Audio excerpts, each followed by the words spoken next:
Di balik kilau minyak dan dentuman mesin baja, tersembunyi rahasia yang menggerogoti jantung negeri ini. Jejak kapal-kapal hantu, aliran dana gelap, korupsi yang merentang hingga ke kursi kekuasaan tertinggi. Raka Mahendra, auditor muda yang jujur, tak pernah menyangka bahwa satu data akan menjebaknya dalam permainan maut. Dalam dunia yang dikuasai tipu daya dan pengkhianatan, kebenaran punya harga. Sebuah kisah tentang keberanian, pengkhianatan, dan nyala kebenaran yang tak pernah padam. Ikuti kisahnya. Sebelum itu jangan lupa like, komen dan subscribe agar channel ini terus berkembang. Meruda, Nuswanta, 2025.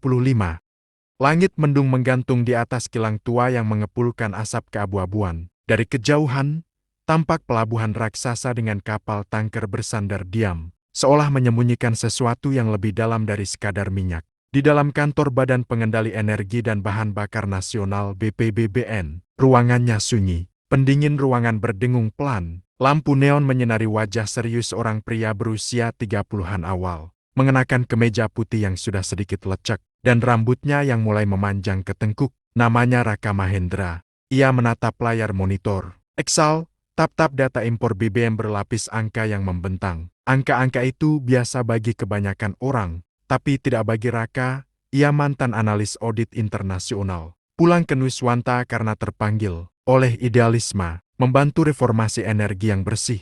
Jari-jarinya berhenti mengetik, matanya menyipit. Kenapa volume impor dari kilang Eltra tidak sesuai dengan jumlah pasokan dalam distribusi regional timur?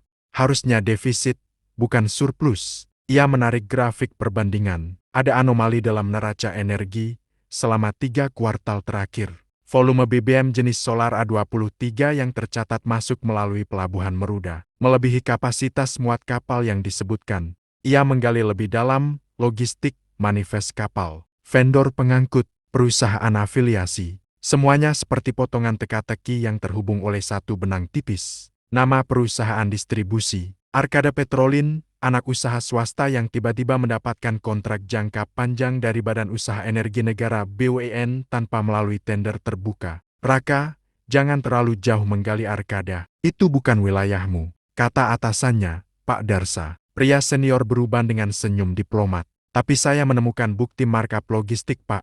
Kapal yang disebutkan dalam kontrak pengangkutan bahkan tidak pernah bersandar. Saya cek log pelabuhan. Tidak cocok. Pak Darsa diam. Ia menurunkan suaranya. Dengar, kamu masih muda. Kamu belum tahu betapa dalamnya kolam ini. Jangan jadi idealis bodoh.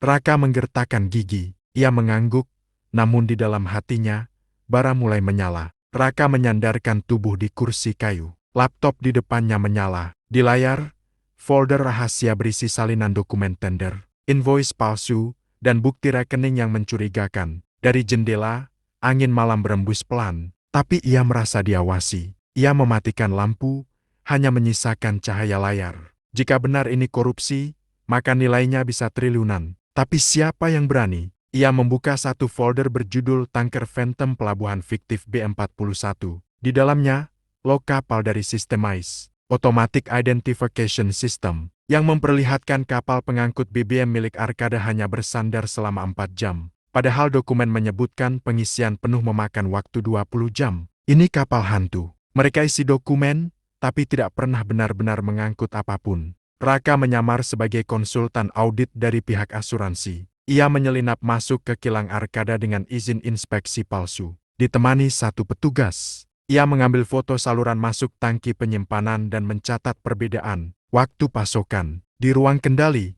ia mencuri kesempatan memindai server lokal kilang ke flash disk miliknya. Petugas curiga, "Bapak, ini di luar area pengawasan. Saya cuma butuh data suhu penyimpanan untuk validasi ISO," jawab Raka sambil tersenyum tipis. Namun dari kamera CCTV yang tergantung di atas pintu, seorang pria botak dengan jas hitam sedang memperhatikan layar, matanya menyipit. "Siapa dia?" Suruh anak-anak ikuti. Raka dalam taksi online menuju pusat kota. Ia merasa gelisah. Mobil melambat tanpa alasan. Di kaca spion, mobil hitam mengikuti. Raka meminta sopir untuk memutar arah. Masuk ke gang kecil, lalu menyuruhnya berhenti. Ia kabur lewat gang sempit dan menyelinap ke dalam warung. Nafasnya tersengal. Ia tahu sekarang, Saya baru saja menyentuh sesuatu yang lebih besar dari yang saya bayangkan. Ia menerima pesan WhatsApp dari nomor tak dikenal. Berhenti, atau kami buat kamu berhenti. Ia segera mengunci semua pintu. Tapi suara di luar jendela membuatnya panik. Ia membuka laci dan mengambil flash disk merah berisi data hasil salinan kilang tadi siang. Ia mengetik cepat email ke seorang teman lamanya di bidang investigasi media, Tika Santoso, mantan jurnalis yang kini bekerja sebagai produser dokumenter independen. Tika, aku butuh bantuan. Aku punya data korupsi energi yang bisa merobohkan satu kementerian. Tapi aku sedang diburu. Raka dan Tika bertemu. Tika, berambut pendek dan bersuara tegas, menatap layar laptop sambil memutar data flash disk. Ini bukan cuma markup biasa, Rak. Ini pencucian uang dengan skema phantom shipping. Mereka buat kapal hantu, isi dokumen seolah pengiriman terjadi, lalu dibayar penuh oleh negara. Raka mengangguk, dan itu baru dari satu pelabuhan. Aku yakin ini sistemik. Aku ingin bantu bongkar semuanya. Tapi aku tidak tahu siapa bisa dipercaya. Tika tersenyum. Kita mulai dari suara. Kamera bisa menyusul nanti. Malam itu, di halaman belakang kontrakan Raka, seekor kucing berlari karena suara benda jatuh. Kamera bergerak pelan menuju jendela Raka. Di kaca, pantulan seorang pria dengan hoodie hitam sedang memotret dari kejauhan. Di layar laptop Raka, peta koneksi antar perusahaan menyala terang. Arkade Petrolin, Buana Energi, pejabat Kementerian Bahan Bakar. Nama rahasia, Proyek Agra. Sebuah ruang kecil di dalam studio dokumenter Tika, di pinggiran kota Meruda, berubah jadi ruang perang. Di dinding, peta pelabuhan, foto wajah-wajah pejabat. Garis merah penghubung antar perusahaan. Di tengah meja, laptop, recorder, tumpukan dokumen pengadaan, dan printout laporan audit Raka. Tika memutar ulang rekaman drone dari atas pelabuhan, yang ia dapatkan lewat jaringan temannya, di komunitas open source maritim. Lihat ini, kapal pengangkut Ocean Race, tercatat di log sebagai pembawa 500.000 barel BBM dari kilang samudra. Tapi drone kita tidak pernah menangkap gambar kapalnya sandar. Raka mengangguk. Dan lebih parahnya, dokumen pelabuhan menyebutkan mereka sandar selama 22 jam. Tapi suhu tangki penyimpanan tidak menunjukkan penurunan signifikan. Artinya tidak ada transfer bahan bakar. Untuk mendapatkan verifikasi, mereka memutuskan pergi ke pelabuhan Tarjuna, lokasi kilang besar milik Arkada yang sering disebut dalam dokumen. Tika menyamar sebagai kru dokumenter, pengantar untuk serial Potret Energi Nuswanta. Raka berpura-pura sebagai pengarah teknis lapangan. Di dalam bus kecil sewaan, mereka bertukar strategi. Tika, salah satu informan yang bisa kita temui adalah teknisi bernama Kirana. Dia pernah bekerja di ruang kontrol Arkade sebelum pindah jadi operator freelancer. Dia pernah mengirim email ke LSM lingkungan soal pelanggaran SOP di kilang. Raka, kita rekam diam-diam. Tapi pastikan kita tahu siapa yang mengawasi tempat itu. Tiba di Tarjuna, mereka menyusup ke sebuah warung kopi di bawah jembatan pelabuhan. Tempat pertemuan diatur. Kirana datang. Perempuan berkerudung dengan wajah was-was. Saya nggak punya banyak waktu, tapi saya lihat sendiri. Sistem kontrol Arkada dimanipulasi. Mereka punya software bayangan yang menulis log palsu, termasuk kapan tangki diisi dan dikosongkan. Tika menyalakan perekam suara. Apa kamu pernah lihat siapa yang bertanggung jawab? Kirana mengangguk. Namanya dalam internal sistem mereka adalah Sagara Operator 7. Tapi saya pernah dengar pegawai senior menyebut dia Pak Dion. Dia bukan staf biasa. Kata orang, dia datang langsung dari kementerian. Raka terdiam. Nama Dion juga muncul dalam salah satu email dalam data kilang Meruda. Tapi saat itu hanya disebut sebagai konsultan teknis. Kirana lanjut, dan ini, saya pernah simpan backup log sebelum saya keluar. Di flash disk ini. Ia mengeluarkan flash disk biru kecil. Kalau ini bocor, nyawa saya bisa habis. Malamnya, di hotel kecil dekat pelabuhan, Raka memeriksa isi flash disk Kirana. Di dalamnya, log paralel sistem, termasuk screenshot sistem manipulasi suhu tangki, timestamp manipulatif, dan bahkan catatan transfer ke akun luar negeri yang ditandai dengan kode transaksi AMTSL3 China. Ini lebih besar dari korupsi biasa. Ini transnasional. Tika menghela napas. Kita perlu satu hal lagi, video rekaman internal. Kalau kita bisa dapat footage dari ruang kontrol Arkada, itu bisa jadi senjata utama. Seseorang memotret mereka dari kejauhan. Kamera berpindah ke seseorang dalam mobil, berbicara lewat radio. Target sudah aktif. Mereka bersama mantan operator. Siapkan penyergapan malam ini. Raka dan Tika menyelinap ke bagian luar kilang. Mereka dibantu oleh teman lama Tika, Afwan, teknisi jaringan yang masih bekerja di perusahaan vendor pengawas CCTV Arkada. Afwan menunjukkan jalur kabel CCTV dan akses ke sistem penyimpanan. Tapi sebelum mereka bisa menyalin data video, tiba-tiba alarm berbunyi. Petugas keamanan kilang berlarian. Suara drone terbang rendah. Sirine menyala. Afwan, cepat. Kalian ambil data, aku tahan mereka. Mereka berhasil menyalin sebagian footage, berisi aktivitas tangki kosong, saat jadwal pengisian seharusnya terjadi. Lalu mereka kabur menyelinap ke hutan kecil di belakang area kilang. Kembali ke Meruda, studio Tika terlihat hancur berantakan. Harddisk utama dibongkar. Semua catatan hilang. Hanya flash disk milik Kirana yang tersisa karena disembunyikan di dalam lubang kaki sofa.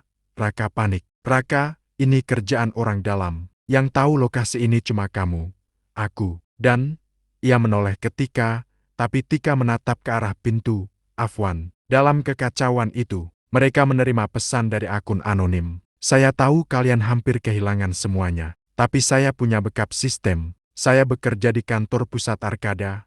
Saya ingin bicara. Kode saya, Pulau 12. Temui saya di lantai 7. Gedung Kargo Tua Pelabuhan Selatan, Jumat. Pukul 22, tekanan meningkat. Tika, Raka, dan Kirana duduk bersama dalam kamar gelap. Laptop menyala di tengah. Mereka tahu mereka sudah masuk ke inti konspirasi, tapi juga bahwa waktu mereka terbatas. Raka, kalau benar whistleblower itu orang dalam, dan dia punya data utama sistem, kita harus lindungi dia, karena kalau tidak, kita hanya akan jadi nama-nama yang hilang dari catatan sejarah. Kamera bergerak pelan ke layar laptop, memperlihatkan frame video CCTV dari kilang. Seorang pria mengenakan jaket hitam masuk ke ruang kontrol Arkada, menonaktifkan sistem sensor. Wajahnya tidak terlihat, tapi badge-nya terbaca. D. Raka dan Tika telah berhasil mendapatkan data manipulasi logistik BBM dari seorang mantan teknisi kilang, Kirana. Mereka mencurigai seorang pejabat internal bernama Dion Liman sebagai Sagara Operator 7. Pelaksana utama sistem manipulasi data kilang Arkada Petrolin. Setelah pelarian dari Pelabuhan Timur, mereka menerima pesan dari seorang whistleblower baru dengan kode Pulau 12 yang mengaku punya backup penuh sistem Arkada. Gudang Kargo Selatan, Pelabuhan Meruda, jam 22:14. Lampu-lampu padam. Bunyi air laut dan rantai pelabuhan berdenting pelan. Di dalam gudang tua, suara sepatu menghentak perlahan di lantai semen. Raka dan Tika menunggu dengan senter kecil menyala. Tok tok tok, pintu berderit. Sosok pria masuk, mengenakan jaket abu-abu lusuh dan masker. Ia membawa koper tua. Saya Ayu Subrata, dulu analis di kantor pusat Arkada. Mereka pikir saya sudah pensiun, tapi saya justru membawa sistem keluar sebelum mereka menghapusnya. Ia membuka koper, menyalakan laptop yang sudah dimodifikasi. Dalam laptop itu terdapat backup sistem kontrol Arkada, rekaman komunikasi internal antar divisi, grafik alur keuangan menuju entitas luar negeri, catatan nama alias pejabat yang terlibat, nama proyek ini, pagi, pemanfaatan akun gelap internasional. Semua yang kalian lihat hanyalah bagian atas dari gunung es. Tika dan Raka menyaksikan salah satu file penting yang membahas alokasi anggaran, pengadaan logistik palsu, rekaman internal rapat manajemen, Arkada, suara pria. Biar saja Pelabuhan Timur kosong. Kita sudah bayar KS5 kode pengawas. Data tangki disesuaikan saja. BWN sudah menyetujui invoice dummy. Suara lainnya, jangan lupa setor ke Pos Senja untuk pengamanan parlemen. Ayu menjelaskan, Pos Senja adalah nama kode untuk anggota Dewan Pengawas Energi. Mereka menerima setoran rutin agar semua laporan dianggap sah. Raka gemetar, kalau kita bisa publikasikan ini. Ayu menggeleng, bukan hanya kamu yang akan dibunuh, tapi semua orang yang dekat denganmu. Keesokan harinya, kabar mengejutkan. Seorang mantan teknisi kilang ditemukan tewas di kamar kosnya. Polisi menduga korban bunuh diri akibat depresi. Itu Kirana. Raka jatuh terduduk. Tidak, dia baru saja bilang ingin kabur keluar kota. Tidak mungkin dia bunuh diri. Tika mengambil HP, menemukan voice note terakhir dari Kirana yang belum sempat terkirim. Kalau aku mati, tolong bilang ke orang tuaku. Aku nggak pernah khianat. Aku cuma mau bantu. Keesokan harinya, kantor BPBBN tempat Raka dulu bekerja tiba-tiba mengeluarkan pernyataan. Audit internal. menyatakan tidak ditemukan pelanggaran dalam sistem distribusi energi oleh mitra Arkada Petrolin. Semua tuduhan dianggap tidak berdasar. Lebih buruk lagi, Tika mendapat surat panggilan dari pihak berwenang. Anda dituduh menyebarkan informasi palsu yang mencemarkan nama baik institusi negara. Harap hadir di Kejaksaan hari Senin. Tika dan Raka kembali ke studio dokumenter mereka. Ayu tak ada. Laptop miliknya lenyap. Di meja, secari kertas bertuliskan tangan. Maaf, saya harus memilih selamat. Jangan cari saya. Raka marah, menendang kursi. Kita satu-satunya yang tahu semua ini. Dan sekarang kita tinggal berdua. Tika, kita harus siapkan satu langkah terakhir. Kita rilis semua data ke publik, lewat siaran langsung. Raka, itu bunuh diri. Tika, lebih baik mati karena memperjuangkan kebenaran, daripada hidup dalam ketakutan melihat mereka terus berpesta di atas darah negeri ini. Dengan bantuan jaringan media alternatif, mereka menyiapkan siaran langsung daring. Tika membuat naskah investigatif naratif, Raka menyiapkan visualisasi data. Mereka menyebut ini Operasi Tangki Kosong. Isi siaran mencakup data keuangan palsu, nama-nama terselubung, rekaman suara rapat, video drone, visualisasi jalur uang hingga ke luar negeri, live skandal minyak negara, dari tangki kosong hingga kantong pejabat, tayang di kanal bawah tanah, dalam 2 jam, ditonton 1 juta kali, netizen heboh, hashtag tangki kosong trending. Namun, pada menit ke-87, siaran diputus, server mereka dilumpuhkan, serangan DOS masif. Raka dan Tika lari, beberapa mobil tak dikenal melintas di sekitar studio, mereka kabur lewat lorong belakang, menghilang dalam gelap. Di sebuah ruangan megah, tokoh berjubah safari duduk di meja, di layar, rekaman wajah Raka dan Tika sedang siaran. Kirimkan orang ke perbatasan, jangan biarkan mereka lolos. Di tangannya, berkas berjudul Rapat Khusus Proyek Agra Komisi 7. Ia mematikan layar. Karena jika 2 orang itu bicara ke luar negeri, semuanya runtuh.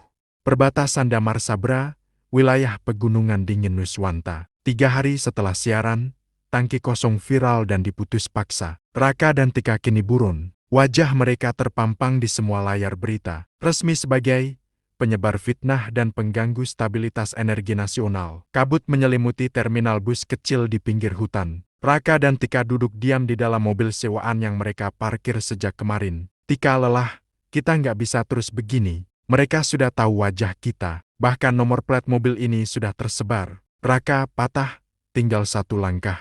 Kita bisa bawa bukti ini keluar, tapi kita harus pisah. Satu dari kita harus lolos. Tika mengangguk pelan. Tika, aku akan ke barat. Ada jalur lama lewat Sabra. Dulu ayahku penyelundup kopi lewat sana. Raka dan aku ke timur, menyamar sebagai pengantar logistik. Ada kapal nelayan dari Pulau Besora yang mau bantu, katanya. Mereka berpelukan. Di tangan Tika, hard drive terakhir berisi file backup dari Ayu. Tika, kalau aku gagal, kamu tahu harus ke siapa. Nama sandinya, Bayu Serong. Dia bukan orang baik, tapi dia benci sistem ini lebih dari siapapun.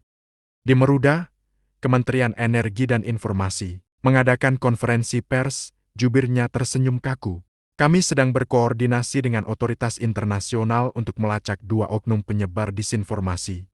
Mereka bukan whistleblower, mereka adalah pengkhianat. Sementara itu, di sudut lain kota, Bayu Serong, pria Parubaya bekas jenderal yang dulu dipecat karena menolak kerja sama pengamanan proyek Arkada. Melihat siaran itu, ia tertawa pelan. Bayu, akhirnya, ada anak muda yang cukup gila buat menggoyang menara beton itu. Raka tiba di dermaga kecil Besora. Seorang lelaki bertopi menyambut. Kapal siap, tapi kita harus nunggu air pasang. Tengah malam, Raka duduk di pojok gudang. Ia membuka ponsel, memutar video Tika yang dikirim sebelum mereka pisah. Kalau aku gagal, setidaknya 1 dari kita harus sampai keluar. Bawa kebenaran ini, karena negeri ini terlalu sering lupa pada siapa yang mencintainya secara diam-diam. Tiba-tiba, braak, pintu gudang diserbu. Pria bertopi itu ternyata informan aparat. Raka ditangkap, dipukul hingga tak sadarkan diri. Raka terbangun. Ia di dalam rumah kayu tua, tangan terikat, wajah berdarah. Dari balik pintu, muncul Bayu Serong. Bayu, kau beruntung. Aku punya lebih banyak musuh dari yang kamu pikir. Bayu menjelaskan, ia menyelamatkan Raka setelah penyergapan dengan menyuap salah satu anggota tim penangkap. Bayu, Aku punya bunker data. Semua komunikasi top level Arkadi sejak 8 tahun lalu. Termasuk nama-nama yang kamu cari. Raka, kenapa kamu bantu kami? Bayu, karena aku sudah terlalu tua untuk revolusi. Tapi kalian belum. Tapi jangan salah. Semua ini bukan demi kebenaran. Ini balas dendam. Di bawah tanah, di sebuah gudang tua, Raka dan Bayu membuka server offline penuh log yang disimpan sejak dulu. File penyadapan rapat Direktur Arkada, email dari perwakilan luar negeri yang memesan kuota BBM fiktif, transkrip obrolan antara pejabat dan sindikat penyimpanan, daftar transaksi mata uang asing ke negara-negara tax haven. Raka gemetar. Ini bukan cuma korupsi, ini pencucian uang antar negara. Bayu mengangguk. Dan siapa yang bisa mengadili mereka? Semua pengadilnya adalah rekan satu meja makan mereka. Sementara itu, di sisi perbatasan Sabra, kabar datang, pesan masuk dari nomor tak dikenal. Subjek wanita berhijab, membawa koper hitam, sudah diamankan. Tindakan selanjutnya menunggu instruksi. Raka membaca itu, tangan gemetar. Ia berteriak, tidak, dia tidak boleh jatuh ke tangan mereka. Bayu hanya diam. Bayu, mereka tak akan bunuh dia sekarang. Mereka ingin tahu siapa yang membantunya, dan lebih penting lagi, di mana file terakhir. Raka berdiri di depan jendela, memandangi kabut pagi yang menggantung di pegunungan. Di tangannya, dua pilihan. Pertama, pergi ke luar negeri membawa data. Kedua, kembali ke kota, menyelamatkan Tika. Ia menghubungi salah satu jaringan jurnalis internasional lewat sambungan satelit Bayu. Raka, namaku bukan penting, tapi cerita ini adalah soal nasib jutaan orang. Ini tentang negara kami yang dirampok perlahan dan legal. Aku akan kirim file utama. Tapi sebelum itu, ada satu urusan yang belum selesai. Dia menutup laptop. Raka mengambil jaket, memegang drive cadangan, dan memasukkan foto Tika ke sakunya. Bayu melihat dari kejauhan. Bayu, pergi sendiri ke markas mereka adalah bunuh diri. Raka, lebih baik mati mencari teman, daripada hidup membawa kebenaran sendirian. Raka berjalan keluar. Kabut menutupinya. Raka berhasil menyusup ke ibu kota Nuswanta, ke gedung tinggi bernama Menara Agra, pusat kendali energi dan administrasi proyek pagi. Ia bergerak dengan penyamaran, membawa flash disk berisi bukti lengkap. Namun setiap langkah diawasi. Drone kecil berkeliling dan kamera wajah otomatis merekam wajahnya. Di lantai atas, Raka bertemu dengan Menteri Arkajaya, pria dingin yang selama ini menjadi dalang utama proyek fiktif dan korupsi besar. Menteri tersenyum tipis. Raka, kau terlalu naif. Dunia ini memang tempat untuk orang-orang kuat. Kebenaran hanyalah alat. Kita yang menentukan sejarah. Raka membalas, menatap tajam. Mungkin, tapi sejarah bisa diubah. Lewat orang-orang yang berani. Raka memanfaatkan jaringan teman-teman lama, Bayu dan Tika untuk melakukan siaran langsung dari gedung itu. Ia menyiarkan video, dokumen, dan rekaman rapat korupsi ke seluruh Nuswanta dan dunia. Ini bukan hanya tentang uang yang dicuri. Ini tentang masa depan bangsa kita yang dipertaruhkan. Masyarakat Nuswanta bergolak, demonstrasi besar-besaran meledak di ibu kota dan kota-kota besar. Tekanan publik memaksa pemerintah mengadakan pengadilan rakyat untuk semua aktor proyek pagi. Namun, sebagian besar pejabat tinggi tetap lolos dari jerat hukum karena pengaruh politik dan uang. Tika muncul kembali setelah lolos dari penahanan. Ia berdiri di samping Raka saat siaran terakhir. Kebenaran ini membawa kita pada pengorbanan. Tapi tanpa itu, perubahan tak akan pernah terjadi. Raka memilih untuk menghilang ke luar negeri dengan identitas baru. Beberapa tahun kemudian, Nuswanta mulai melakukan reformasi energi dan transparansi. Di suatu sudut kota kecil di luar negeri, seorang pria duduk di bangku taman, membaca koran dengan headline, "Era Baru Energi, Pelajaran dari Masa Lalu." Ia tersenyum, lalu menghapus sebuah foto kecil dari sakunya, foto Tika.